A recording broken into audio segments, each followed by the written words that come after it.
सदस्य को, चाहे वो माँ हो, चाहे बाप हो, चाहे भाई हो, उनको भी उस बेटी धाम का सदस्य बनाया जाए। जब यात्रा में लोग यहाँ घूमने आते हैं तो सब लोग उस कमरों में रहेंगे और किराया देंगे। जो पैसा उसमें से आएगा वो जितने भी लोगों के साथ में ऐसा अन्याय होगा उनमें पैसा वो बंटेगा। ये पहला व्यक्ति हूं मैं जिसने राष्ट्रपति महोदय के पास राज्यपाल से मिलकर ये गुहार लगाई। अब बात करता हूं मैं पिंकी की। जिस दिन ये पिंकी हत्याकांड मेरे संज्ञान में लाया, मैं धन्यवाद करना चाहूंगा उस साथी को। मैं उनका नाम नहीं लेना चाहूंगा यहाँ पे, क्योंकि कुछ अधिकारियों की मर्यादा है, सरकारी नौकरी वाला है वो। यदि वो मुझे नहीं बताता तो मुझे कैसे पता चलता, लेकिन उस व्यक्ति ने भी मुझे क्यों बताया, वो मेरे कामों से भली भांति परिचित है। उत्तराखंड का पहला पागल आदमी अगर कोई है गरीबों के लिए लड़ने वाला, उसका नाम है दौलत कुंवर। ये सरकारें जानती है। मेरे ऊपर आज तक कांग्रेस और बीजेपी ने 28 मुकदमे कर दिए। 3 बार कांग्रेस भेज चुकी है जेल और 5 बार भाजपा भेज चुकी है। और मुकदमे क्या है? सबसे पहले मैंने चक्राता में तहसीलदार, एसडीएम 7 पटवारी कमरे में बंद कर दिए थे 2006 में, ताला लगा दिया बाहर से। तो मेरे साथ ताकत भी होगी, बहुत लोग जौनसार के लोग मेरे साथ थे। 12 बजे रात को छुड़वाया उनको बाहर। पहला मुकदमा ये है। और आखिरी मुकदमा 2018 में श्रीनगर। ये बात गौर से सुनना, श्रीनगर जो जेबीके कंपनी है उसके मालिक को 4 करोड़ रुपए एक दिन की आमदनी है उसकी, एक दिन की 4 करोड़। और जब निशंक जी मुख्यमंत्री थे तो गोवा में निशंक जी को उसने एक होटल गिफ्ट किया। वो जब उत्तराखंड आता है तो जब आप यहाँ से नीचे जाते हो, सुईत जगह पड़ती है, वहाँ हेलीपैड बना हुआ है, वो हेलीकॉप्टर से आता है। तो जब वो वहाँ आया, मैंने गार्ड रूम में उसको बंद कर दिया था 2 दिन तक। तो मेरे साथ में लगभग 4,500 लोग थे गढ़वाल के, श्रीनगर के। तो केवल दलितों की लड़ाई मैं नहीं लड़ता, मेरे साथ ठाकुर भी है, ब्राह्मण भी है, दलित भी है, जो गरीब है। और जो पैसे वाले हैं वो तो भाजपा और कांग्रेस का पट्टा उनके गले में डला हुआ है, चाहे विधायकी क्यों ना हो दलितों के, वो मेरे को गालियां देते हैं। इसलिए इसको गंभीरता से सुनने की जरूरत है। पिंकी केवल इस बाप की बेटी नहीं है, पिंकी मेरी भी बेटी है। मेरी भी जवान जवान बेटियां 2।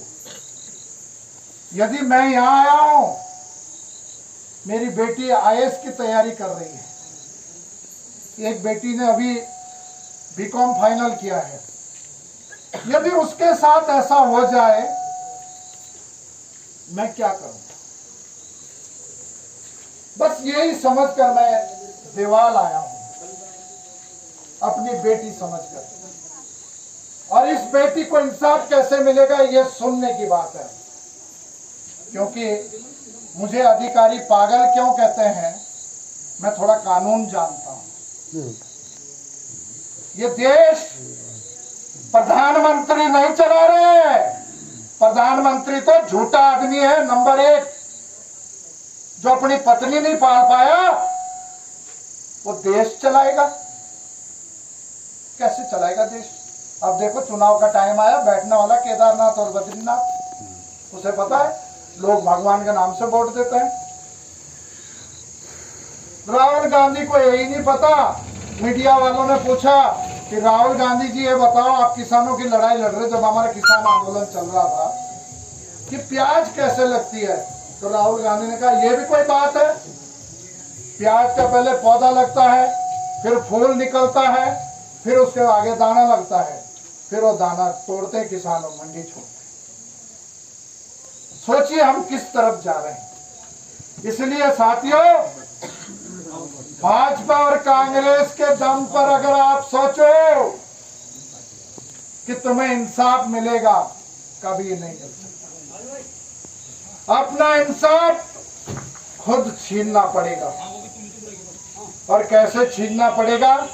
कुछ बातें गोपनीय हैं, वो शाम तक करूंगा पूरी, वो यहाँ नहीं बोलूंगा मैं। लेकिन जिसके लिए अब मैं यहाँ पहुंच चुका हूँ, अब वो कातिल सलाखों के पीछे चाहिए तो चाहिए, तब तक मैं चैन की सांस लूंगा नहीं। क्योंकि ये जो बेटी है, इससे पहले जगदीश चंद्र अल्मोड़ा 2 बार विधायक का चुनाव लड़ चुका है। उसकी 1.5 महीने पहले शादी हुई एक लड़की से, घर आई, अपना आप शादी कर ली उसने। और उसके चाचा ने, उसके भतीजे ने बुलाया शाम को तीसरे दिन, और जैसे गधेड़ा पानी वाला मां हथौड़े से पीट पीट कर मार दिया। कहा था उस दिन मुख्यमंत्री धाकड़ धामी, आज तक कुछ नहीं बोला, क्योंकि वो दलितों का लड़का था। उसके बाद आ जाइए आप देहरादून से 4 किलोमीटर केवल पहला फ्लाईओवर आता है विधानसभा के आगे, फिर दूसरा फ्लाईओवर नीचे उतरते ही उसके नीचे अर्रा वाला है। वहां केवल एक ही परिवार है, राकेश कुमार का, बाकी वहां सब ठाकुर ब्राह्मण है। उनके यहाँ कोई मेहमान आए थे रात को, 2 लड़के मोटरसाइकिल से, आपके घर भी आते हैं।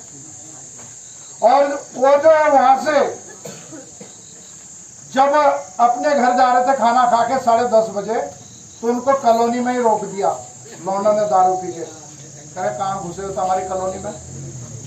पीछे हमारे रिश्तेदार है। बोले कौन रिश्तेदार? बोले राकेश। बोले मारो सालों को इनको, और उनको मारना शुरू कर दिया। एक बड़े मुश्किल उसने फोन किया कि मामा इधर आओ, उनको मार रहे हैं। राकेश कुमार भाग के जाता है, मोनाली जाती है, उसकी माँ जाती है, लेकिन वो कम से कम 12-13 लड़के लाठी डंडे लेके। अब वो मोनाली कमजोर लड़की थी, उसके कहाँ चोट नहीं लगी। 6 महीने तक, मैं कह रहा हूं मेरे पे विश्वास मत करो, आप उसका रिकॉर्ड ले लीजिए वहां जाकर हॉस्पिटल में जोली ग्रांड से। 6 महीने तक उस बाप ने वहां रखी आईसीयू में, और अभी 1.5 महीने पहले उसने दम तोड़ दिया। उसमें हमने जाकर धरने प्रदर्शन करे, तब जाके ये जो मित्र पुलिस है 302 का मुकदमा दर्ज हुआ, उनकी गिरफ्तारी आज तक। आप समझना बात को, आप थोड़ा और आगे लेके जा रहा हूं मैं। मसूरी में अपने परिवार का लालन पोषण करने के लिए सुनील कुमार एक ढाबा चलाता था। 24 तारीख को फरवरी शाम को बोला अपने भतीजों को कि तुम ढाबा देख लेना, और मैं जो कल आ जाऊंगा। और सुबह आया नहीं, दिन में जंगल में उसकी लाश मिली। पोस्टमार्टम रिपोर्ट में है ये कि 4 बार गला रेत कर हत्या की गई, 4 बार छुरी चलाई गई। अगर फोटो देखोगे ना, मेरे पास फोटो रखा है, तुम्हें उल्टी आ जाएगी। उसमें कितना बड़ा संघर्ष किया मैंने, मेरे फेसबुक उसमें जाना पड़ेगा, तभी आप ज्यादा समझ पाओगे।